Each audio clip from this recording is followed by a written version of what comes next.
เกตังรัตนาตยังเอตัสสะอานุภาเวนะสัพพทุกขาอุปัฏฐวาสัพพอันตรายังจวินาสันตุสัพพโสติพระวันตุเตพระวันตุเตพุทธบูชามหาเตจวันโตธรรมบูชามหาปัญโยสังฆบูชามหาโพกโวติโลกนาถอภิโตชยามิสิทธิกิจจังสิทธิกัมมังสิทธิการิยังตถาคโต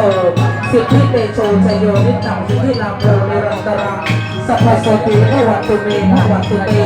พระพุทธังจงมาบังเกิดเถิดโลกพระอรหันต์พระธรรมังจงมาบังเกิดเถิดโลกพระอรหันต์พระสังฆังจงมาบังเกิดเถิดโลกพระอรหันต์เปิดด้วยนะโมพุทธายะเปิดด้วยนะมะพัทธะเปิดด้วยจะพักกษะเปิดด้วยมะอาโมบุอามะอะมะโอเปิดด้วยอสังวิสุโรปุสะพุทธะเปิดด้วยอิติปิโสวิเศษเสหิอิเสเสพัฒนาเมอิอิมินาพุทธตังโสอิอิโสตังพุทธปิติอิอิติปิโสวิเศษเสหิอิเสเสพัฒนาเมอิอิมินาพุทธตังโสอิอิโสตังพุทธปิติอิอิติปิโสวิเศษเสหิอิเสเสพัฒนาเมอิอิมินาพุทธตังโสอิอิโสตังพุทธปิติอิด้วยที่มันสมิงมงคลจักรวาลทั้ง8ทิศประสิทธิ์จงมาเป็นกำแพงแก้วทั้ง7ชั้นมาป้องกันห้อมล้อมรอบครอบครัวอนัตตาราชสีมานาเขตีสมันตาสตโยชนะสกัสหาสานีพุทธชาลปริขิตีรักขันตุสุรักขันตุอิมัสมิงมงคลจักรวาลทั้ง8ทิศประสิทธิ์จงมาเป็นกำแพงแก้วทั้ง7ชั้นมาป้องกันห้อมล้อมรอบครอบครัวอนัตตาราชสีมานาเขตีสมันตาสตโยชนะสกัสหาสานีธรรมชาลปริขิตีรักขันตุสุรักขันตุอิมัสมิงมงคลจักรวาลทั้ง8ทิศประสิทธิ์จงมาเป็นกำแพงแก้วทั้ง7ชั้นมาป้องกันห้อมล้อมรอบครอบครัวอนัตตาราชสีมานาเขตีสมันตาสตโยชนะสกัสหาสานีปฏิกับพุทธชาลปริขิตีรักขันตุสุรักขันตุอิมัสมิงมงคลจักรวาลทั้ง8ทิศประสิทธิ์จงมาเป็นกำแพงแก้วทั้ง7ชั้นมาป้องกันห้อมล้อมรอบครอบครัวอนัตตาราชสีมานาเขตีสมันตาสตโยชนะสกัสหาสานีสังฆชาลปริขิตีรักขันตุสุรักขันตุนาสังสิโมพรหมาจะมหาเทวาสเพยังหาปรายติพรหมาจะมหาเทวาอภิราภาพวันตุเมมหาปุญโยมหาลาโภพวันตุเมมิเตภาหุหติพุทธมหาอุณนะโมพุทธายะวิรัชโยวิรโภนายังวิรหิงสาวิรทาสีวิรทาสาวิรอิติโยพุทธสัมมานีมามะพุทธสัมภวะหุสัมปติชาเมเพ่งเพ่งพาพาหารือเพ่งเพ่งพาพาหารือนะโมพุทธายะพระพุทธไตรรัตนญาณมณีนพรัตน์ศรีสหัสสะสุธรรมาพุทโธธัมโมสังโฆยะถาพุทโธนะพุทธบูชาธรรมบูชาสังฆบูชาอัคคีทานังวรังคังสีวรีจะมหาธีรังอาหังวันทามิตุระโตอาหังวันทามิทาปุโยอาหังวันทามิสัพพโสพุทธธรรมสังฆปูเชมิพุทธังเปิดธรรมังเปิดสังฆังเปิดด้วยนะโมพุทธายะเปิดทั้ง16ห้องชั้นฟ้า15ชั้นดิน14บาดาล12ห้องคารใหญ่เปิดทั้ง21แม่พระธรณีเปิดครูบาอาจารย์ทั้ง10ท่านเปิดด้วยบรมครูบาอาจารย์ทั้ง12ภาษา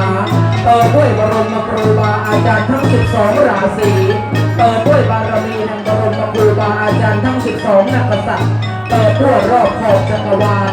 เปิดให้มั่งเปิดให้ดีเปิดให้มีเปิดให้รวยเปิดด้วยนะโมพุทธายะเปิดด้วยมหาบารมีเทพเปิดด้วยมหาบารมีพรหมเปิดด้วยพระพรหมพระศิวะพระนารายณ์องค์พระศรีกเนศพระขันธกุมารองค์พระแม่ศรีอุมาพระแม่มหาลักษมีมหาสรสวตีมหาธุรคาภารีเปิดด้วยมหาบารมีนาคานาคีเปิดด้วยมหาบารมีบรมครูพวกครูฤาษี108พยานบารมีเปิดด้วยบรมครูพระแม่ไตรศรีแม่เขียวหลวดตองแม่ละอองสำลีเปิดด้วยมหาบารมีครูบาอาจารย์ทั้ง16ห้องชั้นฟ้า15ชั้นดิน14บาดาล12ห้องพระโรงใหญ่21แม่พระธรณีเปิดด้วยพระอินทร์พระพรหมพระยมพระพานท่านเท้าจตุโลกบาลทั้ง4ในวันนี้ขอกราบทูลเชิญครูบาอาจารย์จงเสด็จมาจุดเทียนชัยเพื่อเบิกแสงสว่างเบิกแสงบารมีแก่พิธีการขอบุญแห่งพระแม่มหาลักษมีมหาเทวีโชคจงประทานพร เบิกแสงสว่างเบิกแสงบารมีเบิกแสงอัคนีเทพให้สว่างสวัยรุ่งโรจน์ชัชวานไปทั่วทั้งราชมณฑลพิธีสถานในวันนี้ จะขอบูชาต่อองค์พระนารายณ์ขอจงเสด็จยุระยะตาลงมาเปิดพิธีการเปิดทั้งสี่ทิศเปิดทั้งแปดทางเปิดให้สว่างสวัยรุ่งโรจน์ชัชวานเปิดด้วยมหาลักษมีมาตาเดวีเปิดด้วยศรีอุมาเดวีนโมนมหาเปิดด้วยมหาสรสวตีเดวีนโมนมหาเปิดด้วยธรณีคงคาวาโยอาโปธรณีนมพัทธะเปิดด้วยบรมครูพ่อปู่ฤาษีทั้ง108พระองค์ยานเปิดด้วยบทแห่งนาคีนาคานาคราชทุกพระองค์ทรงยานจะได้เสด็จมาเปิดทั้งสี่ทิศแปดทางเปิดให้สว่างสวัยรุ่งโรจน์ชัชวาน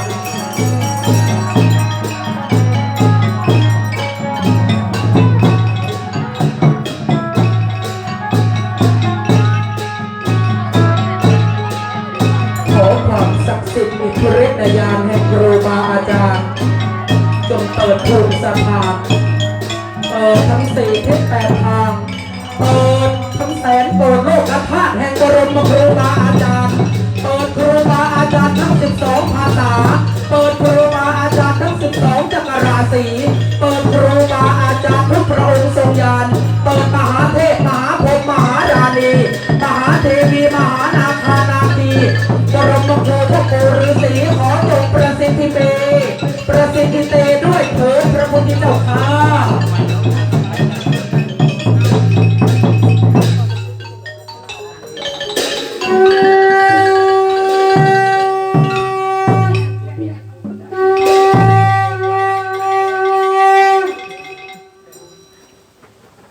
อิมินา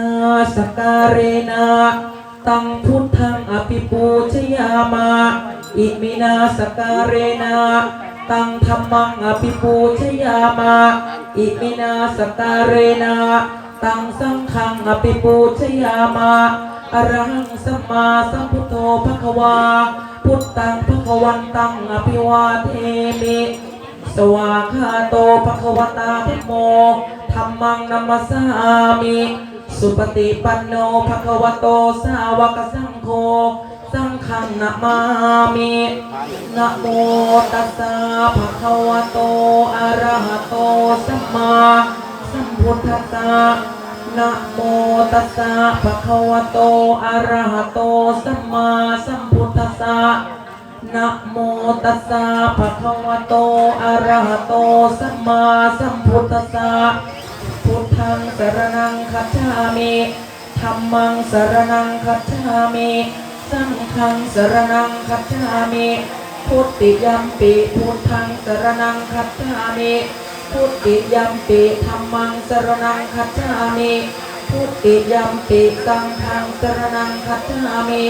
ตติยัมปิพุทธังสรณังคัจฉามิตติยัมปิธัมมังสรณังคัจฉามิตติยัมปิสังฆังสรณังคัจฉามิสาธุอิติปิโสภะคะวาอะระหังสัมมาสัมพุทโธวิชชาจารณะสัมปันโนสุขโตโลกวิทูอนุตตโรปุริสธรรมสารถิสัทธาเทวมนุษย์สานังพุทโธภะคะวาติสวากขาโตภะคะวะตาธัมโมสันทิทิโกอาคาลิโกเอหิปัสสิโกโอปนัยิโกปัจจัตตังเวทิตาโพวินยูหิติสุปฏิปันโนภะคะวะโตสาวกสังโฆอุชุปฏิปันโนภะคะวะโตสาวกสังโฆยายะปฏิปันโนภะคะวะโตสาวกสังโฆสามีจิปฏิปันโนภะคะวะโตสาวกสังโฆยะทิทังจัตตาริปุริสยุคานิอัฏฐปุริสปุคราเอสะภะคะวะโตสาวกสังโฆอาหุเนยโยปาหุเนยโยทักขิเนยโยอัญชรีกรณิโยอนุตตรังปุญญเขตังโลกาสาติบัดนั้นพ่อครูใหญ่ปีพาด บรรเลงเพลงรับพระต่อด้วยพระเจ้าเปิดโลกเป็นบารมีเจ้าค่ะ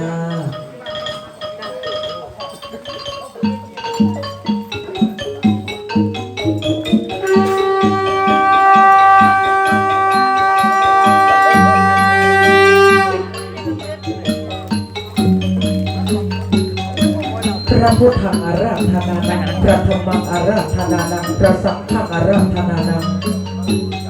พระพุทธังประสิทธิมหาประสิทธิพระธรรมังประสิทธิมหาประสิทธิพระสังฆังประสิทธิมหาประสิทธิพระพุทธังจงมาบังเกิดเปิดโลกพระอรหันต์พระธรรมังจงมาบังเกิดเปิดโลกพระอรหันต์พระสังฆังจงมาบังเกิดเปิดโลกพระอรหันต์ณ บัดนี้ข้าพเจ้าจะขอกราบอาราธนานิมนต์ข้าแต่คุณพระพุทธคุณพระธรรมคุณพระสงฆ์คุณพระศรีรัตนตรัยคุณพระปัจเจกพุทธเจ้าคุณพระอรหันตเจ้าคุณพระโพธิสัตว์คุณพระอริยสงฆ์ทุกรูปทุกนามข้าพเจ้าขอน้อมนำบารมีข้าแต่หลวงปู่ทวดเหยียบน้ำทะเลเจิดบารมีสมเด็จพระพุทธจารย์โตพรหมรังสีบารมีหลวงปู่มั่นภูริทัตโตบารมีหลวงปู่สวงออยเตียนเมียนบานบารมีหลวงปู่คูณปริสุทธโธข้าพเจ้าขอน้อมนำบารมีหลวงปู่เงินข้าพเจ้าขอน้อมนำบารมีหลวงปู่สดข้าพเจ้าขอน้อมนำบารมีเจ้าคุณเท่าหลวงปู่เอี่ยมวัดนางหลวงปู่สุขวัดปากคลองมะขามเท่าหลวงปู่ปานวัดมงคลทาวาสพระครูภาวนาวรคุณวัดเกตุมณีตลอดถึงพระอริยะทุกรูปทุกนามที่ดับขันปรินิพพานไปแล้วก็ดีและยังไม่ได้เด็ดขาดดับขันปรินิพพานก็ดีซึ่งมากกว่าเม็ดทรายในท้องพระสมุทรคงคาวารีณ วันนี้ได้ดีทีพิชัยฤกษ์ตำหนักพระแม่ลักษมีมหาเทวีได้จัดพิธีบูชาครูข้าพเจ้าจะขออาราธนาคุณพระพุทธคุณพระธรรมคุณพระสงฆ์จะได้เสด็จยุรญาตาเทียบประทับบนยอดพระแม่ใบสีเงินยอดพระแม่ใบสีทองแผ่อำนาจแผ่บารมีเข้าสู่มณฑลพิธีสถานแห่งพระตำหนักพระแม่มหาลักษมีเทวีพระพุทธังประสิทธิมหาประสิทธิพระธรรมังประสิทธิมหาประสิทธิพระสังฆังประสิทธิมหาประสิทธิสิทธิพุทธามหาลาภังสมสุขังภวันตุเมสิทธิธรรมามหาลาภังสมสุขังภวันตุเมสิทธิสังฆามหาลาภังสัพพพุทธังภวันตุเมภวันตุเม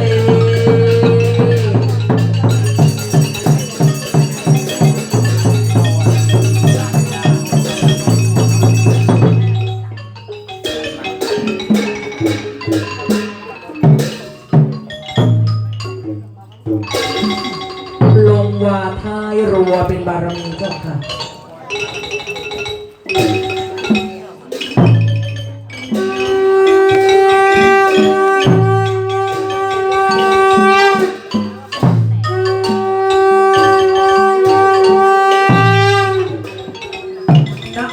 อธิปติมหาเทวาผู้มีบุญญาธิการคือองค์พระปรเมศวรผู้เป็นเจ้า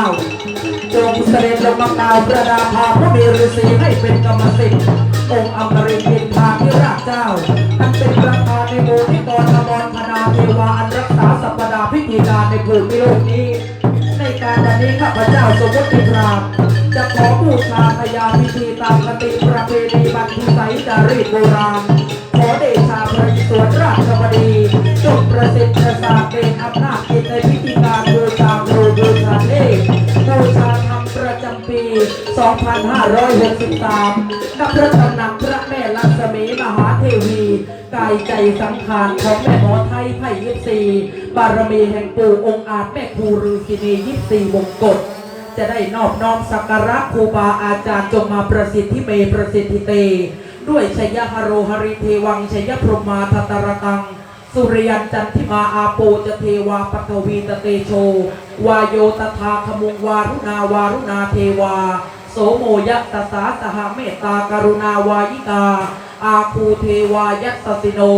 นะมะสามะสุวัติโหตุสัพพทุกขาวินาสันติพุทธเตเชนะธรรมเตเชนะสังฆเตเชนะอินทเตเชนะพรหมเตเชนะทิวาตปฏิอาทิโจรัตติยาภาติจันทิมาสันนัทโธขัตติโยตปฏิ ชายีตปฏิพรามโนอัตถัมปนาโตรตังพุทโธตปฏิเตชะสาติพระพุทธังจงประสิทธิมหาประสิทธิพระธรรมังจงประสิทธิมหาประสิทธิพระสังฆังจงประสิทธิเตประสิทธิเตด้วยเถิดพระพุทธเจ้าข้า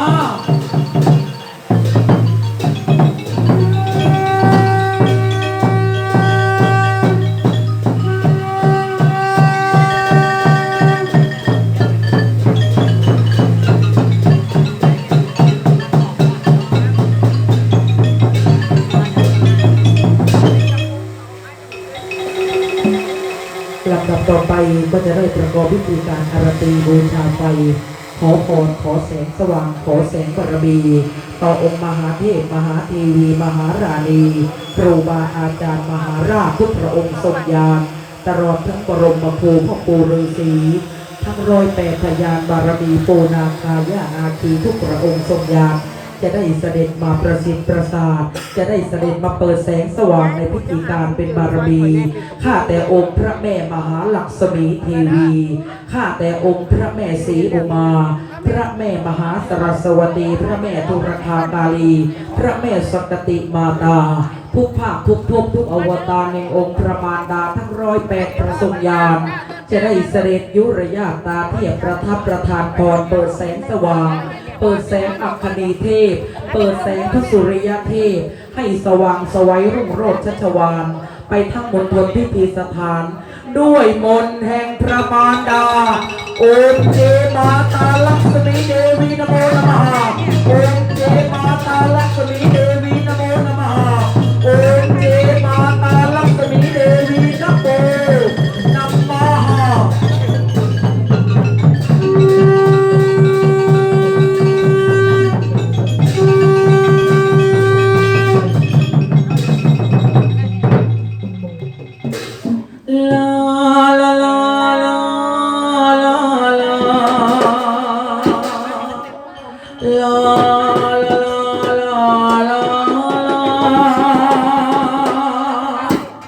เชิญพระแม่มารดา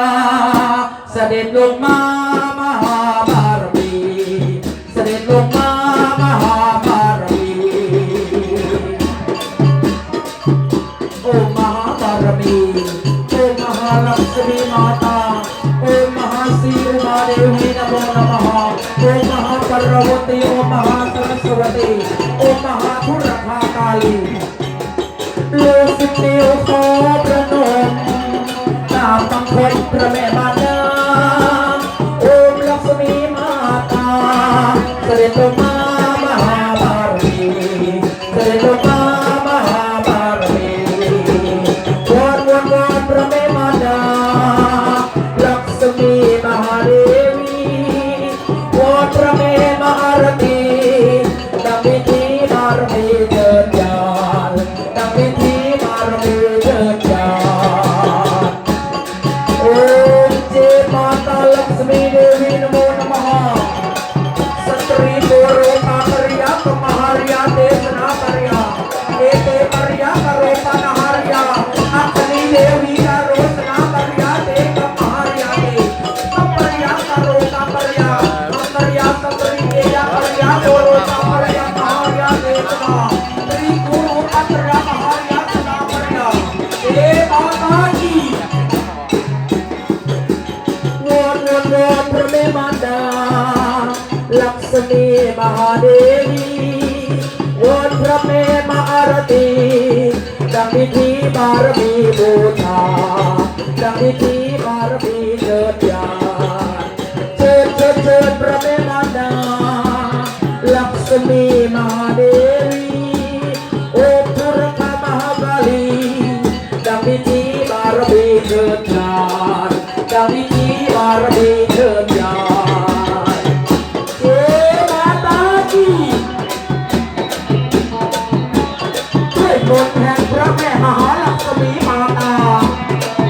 พระเทวีผู้เปิดโชคลาภอำนาจวาสนาบารมีเจโอเชิญพระแม่มารดา